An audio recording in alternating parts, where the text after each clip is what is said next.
Hello students, very good morning to all of you. From last 15 days, we are doing our work very smoothly and very firmly. And I have highlight all the aspects of English core course for you. Like in 11th class, what is the course of English core? I have already discussed along with you. And from last 2 days, our very important topic is going on letter writing and applications and formal letters and informal letters. And I hope that you are enjoying a lot of.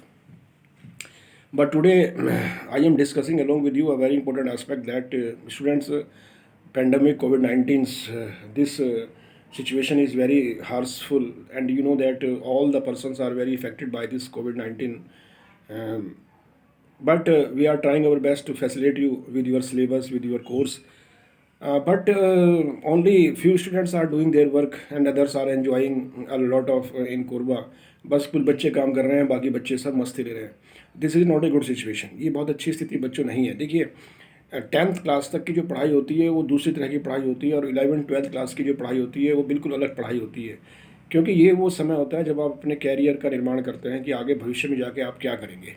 मतलब आपके भविष्य की नींव जो है वो 11th 12th पे depend करती है कि आपने कितनी मेहनत से पढ़ाई की. मैंने जीआईसी कोरबा में अभी पिछले 6 महीने से मैं जीआईसी कोरबा में हूँ, और मुझे एक चीज़ बड़ी पिंच हुई वहाँ पर कि वहाँ पर बच्चों का ध्यान पढ़ाई की तरफ बहुत कम है. ये बात बच्चों बहुत गलत है. देखिए, आपके कोरबा में बहुत अच्छे अच्छे अधिकारी लोग हैं जो बहुत अच्छे अच्छे पदों पर हैं, तो आपको भी उनसे कुछ सीखना चाहिए और अपनी प्लानिंग बनानी चाहिए कि फ्यूचर में आप क्या करेंगे. देखिए, पहला मैंने आपको बताया कि सबसे पहले आप अपने दिमाग में ये सोचें कि अब आपको करना क्या है. मैंने आपसे पहले दिन ही कहा कि जैसे ही आपका ये हमारा लॉकडाउन शुरू हुआ उससे एक दिन पहले मैंने आपको लाइब्रेरी में बुलाया, और सब बच्चों को मैंने जो ब्लूमिंग क्लासेस की क्रैश कोर्स हैं उनकी किताबें दी. वो मैंने इसलिए दी थी आपको कि जिससे कि आप सेल्फ स्टडी करें, पढ़ें घर पे, और थोड़ा सा पढ़ाई की तरफ आपका रुझान हो. क्योंकि हम ये कोशिश करते हैं कि हमारे पास सर किताब नहीं है तो हम कैसे पढ़ेंगे.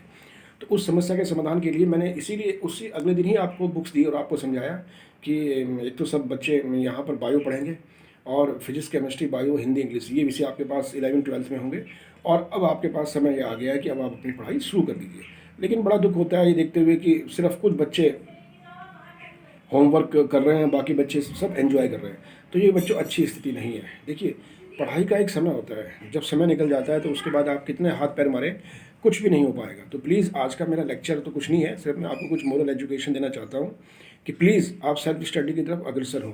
जितना आप सेल्फ स्टडी करेंगे उतना कॉन्सेप्ट आपको क्लियर हो जाएगा, और अगर आप सेल्फ स्टडी नहीं करेंगे तो कॉन्सेप्ट क्लियर नहीं होगा.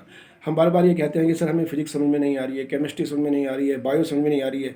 वो बच्चों इसलिए समझ में नहीं आ रही है क्योंकि आप समझने की कोशिश नहीं कर रहे हैं. मन से आप समझने की कोशिश ही नहीं कर रहे हैं, इसलिए आपको समझ में नहीं आ रही है. वरना ऐसी कोई चीज़ नहीं जो समझ में ना आए. आजकल देखो, नेट पे कितनी अच्छी अच्छी सुविधाएं हैं. यूट्यूब चैनल में आप एक टॉपिक डालिए, उस पर पूरी यूट्यूब निकल आएगा. मतलब आजकल तो इतनी सुविधाएं हो गई बच्चों के पास. गूगल, सबके पास एंड्रॉयड फ़ोन है.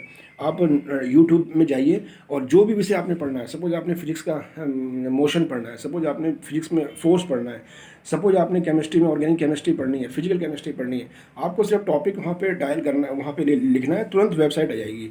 तो आजकल तो आपके पास सुविधाएं बहुत हैं, तो आप इसका फ़ायदा उठाइए. और मैं दोबारा फिर कह रहा हूँ कि जो बच्चे अभी भी जिन्होंने पढ़ाई शुरू नहीं करी वो अपनी पढ़ाई शुरू कर दें, क्योंकि ये समय दोबारा बच्चों नहीं आएगा. ये आपका सबसे ज़्यादा क्रूशियल टाइम है. और मैं उम्मीद करूँगा कि इस वीडियो के बाद आप लोग मैक्सिमम बच्चे मुझे अपना होमवर्क करके दिखाएंगे और मेरे साथ इंटरेक्ट करेंगे. मैंने आपको बताया कि अगर आपको कोई भी दिक्कत हो रही है, जैसे मैं वीडियो डाल रहा हूँ, सेल्फी डाल रहा हूँ, ऐसे आप भी वीडियो बनाइए और इसमें अपलोड कर दीजिए. तो मुझे अच्छा लगेगा कि मुझे ये लगता है कि शायद मेरे इतने प्रयास करने से आप लोग क्या कर रहे हैं वहाँ पर. अगर आप लोग मुझे रेस्पॉन्स ही नहीं करेंगे तो फिर मैं क्या प्रयास करूँगा. तो ये देखिए, ये दो तरह से प्रोसेस होता है टीचिंग. एक तो मैं टीचर हूँ, आप स्टूडेंट हैं. जब मैं पढ़ाऊँगा तो आपको रेस्पॉन्स भी करना पड़ेगा. अगर आप रेस्पॉन्स नहीं करेंगे तो कुछ दिनों बाद मेरा भी जो एक उत्साह है वो कम हो जाएगा. और अगर मेरा उत्साह आपको बढ़ाना है तो आपको रेस्पॉन्स करना ही पड़ेगा. आपको मेरे क्वेश्चन का आंसर देना पड़ेगा, आपको वो होमवर्क करना पड़ेगा, आपको रेगुलर पढ़ाई करनी ही पड़ेगी. देखिए, घूमना भी ज़रूरी है लेकिन पढ़ना भी बहुत ज़रूरी है. घूमते तो आप बहुत हैं, मैंने कोरबा में देख लिया आपको, दिन भर आप घूमते रहते हैं. लेकिन पढ़ाई के प्रति अभी किसी का आकर्षण मुझे दिखाई नहीं दे पा रहा है. एक दो बच्चे हैं जो अच्छा कर रहे हैं, मैं सभी बच्चों के लिए नहीं कह रहा हूँ. तो प्लीज़ आप एक बार फिर से तैयार हो जाइए और पढ़ाई करिए. और 2 घंटे फिजिक्स, 2 घंटे केमिस्ट्री, 2 घंटे बायो और 2 घंटे इंग्लिश, 8 घंटे की पढ़ाई आपके लिए बहुत ज़रूरी है. तभी जाके आपको कॉन्सेप्ट क्लियर होंगे. ये कोई ऐसी वो नहीं है संजीवनी की मैंने संजीवनी दी और आपने सूंघी और आपको सब समझ में आ गया. ऐसे नहीं होता है. पहले आपको खुद तैयारी करनी पड़ेगी, खुद तैयार होना पड़ेगा कि सर ने बताया था तो हम इसको तैयारी करें। तो have a good day, have a nice day, thank you very much. You will listen carefully the new thought, new ideas, be safe, be healthy, thank you very much.